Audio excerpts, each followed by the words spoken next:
Pendukung kaum Sodom langsung terdiam. Lawan kampanye LGBT di Piala Dunia 2022, warga Qatar ramai-ramai kenakan ban Kapten Kafiyah Palestina, hingga sopir taksi di Qatar usir jurnalis Israel di Piala Dunia, sebut kalian tidak berhak ada di sini karena sudah membunuh saudara kami di bumi Palestina.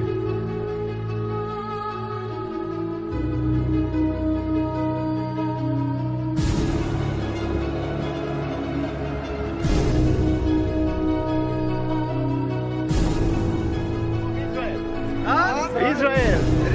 Yeah. Hey, new friend. What? We have peace. Israel, no Palestinian. Yeah.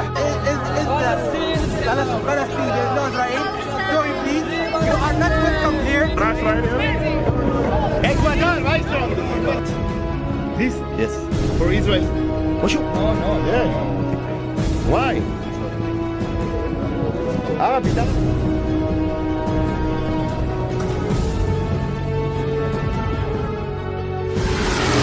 Polemik LGBT di Piala Dunia 2022 di Qatar terus bergulir.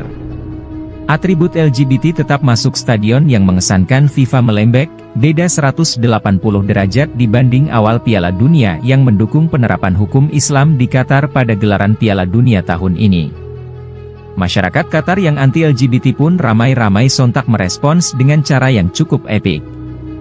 Mereka mengenakan armband atau ban kapten desain pro-Palestina demi melawan kampanye LGBT. Dikutip dari Reuters, ban lengan itu memiliki desain syal kafiyah hitam putih yang identik dengan perjuangan Palestina dan merupakan respons nyata terhadap para pemain dan ofisial tim nasional yang memprotes langkah FIFA untuk memberikan sanksi kepada pemain yang mengenakan ban lengan One Love di lapangan. Mereka menyebut, ini untuk melawan kampanye LGBT yang terus didengungkan sejumlah timnas negara Eropa. Sebagai negara Islam, tentu saja Qatar tak memperbolehkan praktik LGBT, termasuk di dalamnya kampanye, maupun atribut berbau LGBT. Lebih jelasnya, berikut ini adalah hukum Islam mengenai LGBT. Dikutip dari laman Muslim News, syariah yang terkandung di dalam Al-Quran dan hadis adalah pedoman yang tetap bagi umat Islam dan seluruh kaum beriman. Dengan demikian, dasar penilaian terhadap homoseksual dan lesbian tidak pernah berubah walaupun adanya perkembangan di masyarakat. Para ulama bahkan telah bulat sepakat bahwa homoseksualitas adalah sesuatu yang terlarang. Demikian pula dalam fatwa tarjih yang termaktub dalam buku Tanya Jawab Agama jilid keempat disebutkan bahwa homoseks, hukumnya haram. Demikian pula dengan lesbian. Homo dalam Al-Quran disebut liwat. Sedang lesbi dalam kitab fikih disebut sihak. Dan kami telah mengutus Lut ketika ia berkata kepada kaumnya, mengapa kamu mengerjakan perbuatan fahisyah itu, yang belum pernah dikerjakan oleh seorang pun sebelumnya. Sesungguhnya engkau mendatangi laki-laki untuk melepaskan nafsumu bukan kepada wanita. Sungguh kamu ini kaum yang melampaui batas. Mengenai lesbian, selain dikiaskan ayat di atas, juga didasarkan hadis riwayat Abu Yala yang dinyatakan perawi-perawinya kuat berbunyi, melakukan sihaat bagi wanita di antara mereka termasuk perbuatan zina. Selain itu kejadian mengejutkan juga terjadi saat seorang sopir taksi Qatar mengusir jurnalis asal Israel yang bernama Dor Hoffman, yang akan meliput Piala Dunia 2022 dari taksinya. Pengusiran itu dilakukan setelah dia mengetahui bahwa Hoffman adalah warga negara Yahudi Israel. Sopir taksi itu yang menjemput Hoffman di pagi hari. Namun di tengah jalan dia menghentikan kendaraan setelah penumpangnya tersebut ternyata orang Israel. Sesuatu yang sama sekali tidak dia sukai, ujar Hoffman saat berbagi kisah di acara studio Piala Dunia KAN News. Qatar, yang menjadi tuan rumah Piala Dunia 2022, tidak memiliki hubungan resmi dengan Israel.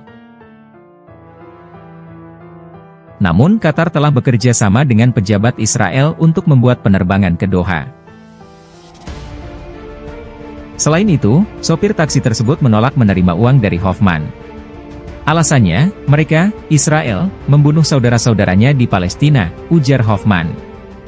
Dia mengatakan dia tidak akan mengambil uang karena kami membunuh saudara-saudaranya dan semua itu, kami baik-baik saja lalu berganti taksi. Hoffman juga mengaku diusir dari restoran saat sedang merekam video. Pengusiran itu setelah pemiliknya bertanya tentang dari mana mereka berasal. Pemiliknya bertanya untuk mengetahui dari mana kami berasal. Dia memanggil penjaga keamanan untuk mengawal kami pergi setelah mengetahui kami orang Israel, kata Hoffman. Pemilik restoran itu juga mengambil telepon Hoffman, menuntut dia menghapus setiap foto yang diambil dari restorannya. Saya merasa terancam, ujarnya. Ini adalah hal-hal yang terjadi dan harus didiskusikan, kata Hoffman. Kita harus belajar mengatasi insiden ini. Itu bisa terjadi pada siapa saja, kita perlu menjaga diri sendiri aman dan memahami ini adalah bagian dari kesepakatan, bepergian ke Qatar. Saya tidak tertarik dengan cerita-cerita ini, saya ingin berbicara tentang sepak bola. Dia menghentikan saya di lokasi antah berantah, mengatakan dia tidak akan menerima uang karena kami membunuh saudara-saudaranya, ujar Hoffman seperti dikutip The Jerusalem Post. Meski begitu, Hoffman mengaku baik-baik saja dan memutuskan untuk mencari taksi lain. Selain itu, Hoffman juga melaporkan bahwa ia dikawal ketat oleh petugas keamanan saat berada di sebuah pantai di Qatar. Hoffman berujar petugas keamanan tiba-tiba datang dan mengusirnya beserta tim saat berada di kawasan umum itu. Menurutnya, petugas keamanan tersebut dikerahkan setelah dia meminta izin ke sebuah restoran setempat untuk melakukan syuting di sana. Pemiliknya bertanya dari mana kami berasal. Lalu, dia memanggil penjaga keamanan untuk mengawal kami pergi setelah tahu kami orang Israel, ujar dia. Pemilik restoran itu, kata Hoffman, bahkan sempat merampas ponselnya. Hoffman menduga sang pemilik restoran menghapus semua foto yang diambil di rumah makannya. Saya merasa terancam, akunya, ini adalah hal-hal yang harus dibicarakan, tandas Hoffman. Atas kejadian ini, Hoffman pun mengingatkan warga Israel yang bepergian ke Qatar perlu berhati-hati. Menurutnya, pelancong harus bisa menjaga keamanan dirinya sendiri karena kejadian seperti yang dialaminya itu bisa menimpa siapapun. Kita harus belajar mengatasi insiden ini, sebagai orang Israel yang kerap dimusuhi. Itu bisa terjadi pada siapa saja.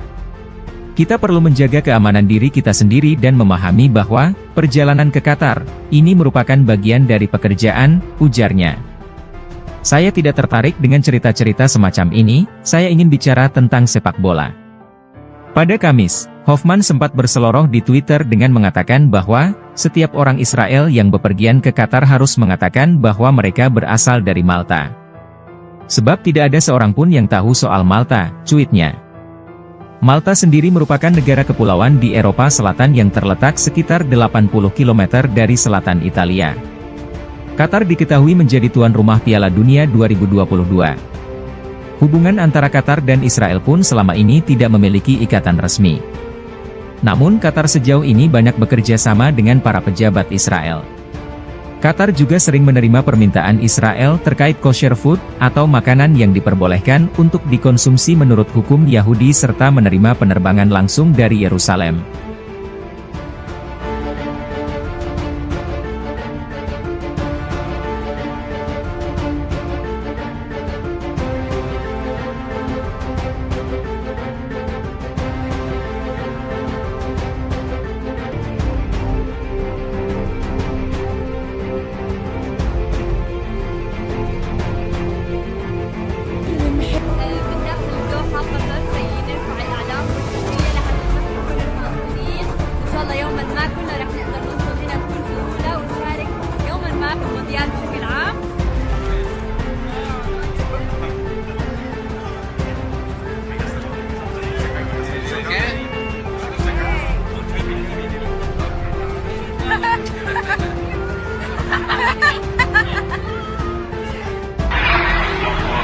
Coffee.